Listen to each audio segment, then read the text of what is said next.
Okay, Bill, we'll see how this works with the old iPhone again. So to try to answer your question, how can I use different licks in different songs?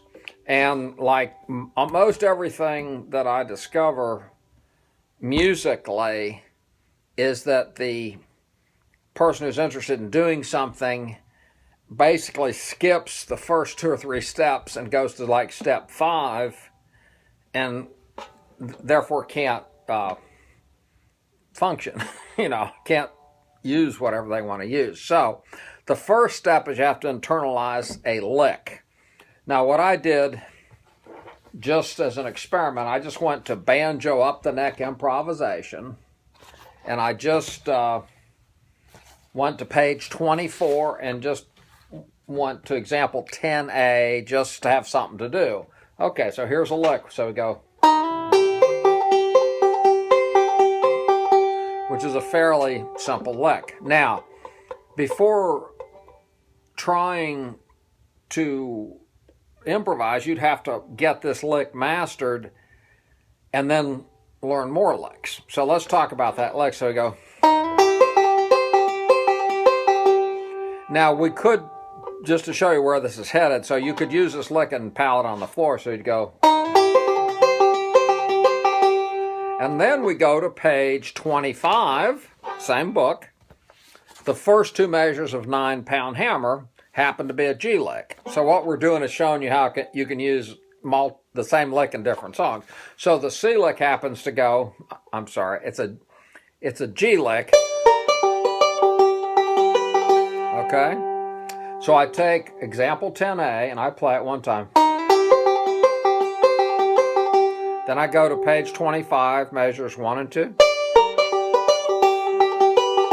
Okay, now, so I now have something I can use for palette on your floor. So here we go, 1, 2, 3, 4.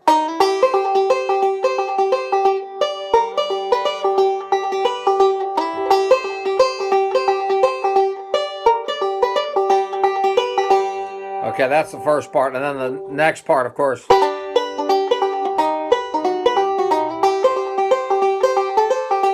Actually, you could use 10A as that C, so. And then you can go to measures 5 and 6, page 25, measures 5 and 6, and you can then use those as.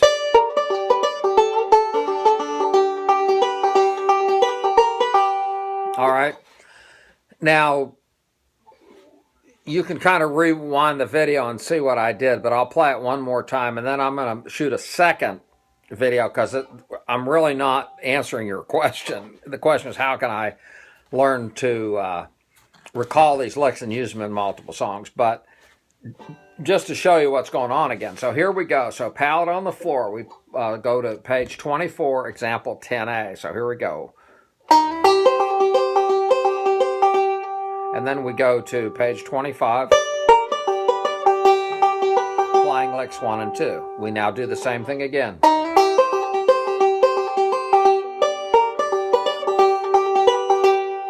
And then we basically just, since we have a couple chords that last one measure, we just go. Okay, and then we can do. Okay, then we play example 10A again.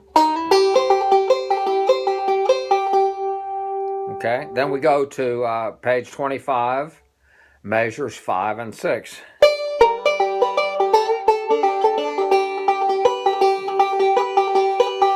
Okay.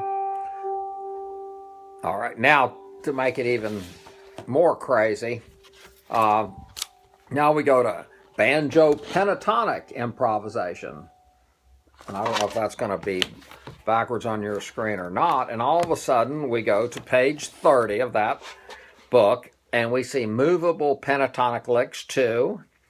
And we're actually going to go down to measures 9, 10, 11, and 12, which happens to be a pentatonic lick.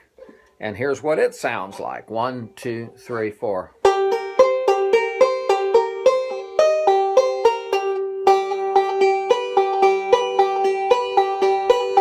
Okay, again.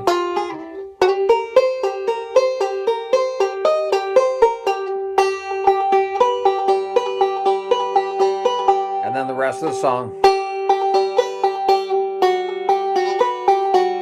Now we could do that pentatonically. Okay.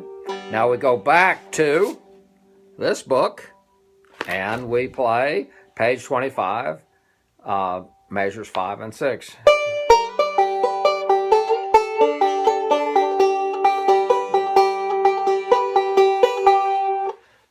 Okay, so you can go through and learn this if you want to, but the basic concept is I can go through these books and through trial and error take licks and measures and test them and put them into various songs. And this is a very time-consuming process. In other words, people have been playing banjo for years, 20, 30 years. And so you might work on this palette on your floor break for 2 years or something, just trying various things, and you'll find that certain things sound better than others. Okay, so that's the purpose of this, is number one, through trial and error and a rather lengthy amount of time, you develop arrangements which sound good.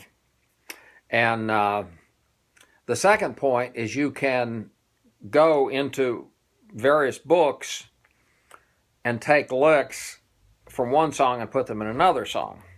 A third point is if you happen to be doing this and you start and you use licks from that I've put in my songs, those are going to fit better because they came from me, okay? Now, if you go into other books, that will still work, but remember that based on the way that the next banjo player thinks, that the licks may not fit as easily. You can still use them, but it's just going to take a little bit more trial and error to get those in there. So it's best to start with these things first and then graduate into more difficult stuff. Okay, so that is video number 1.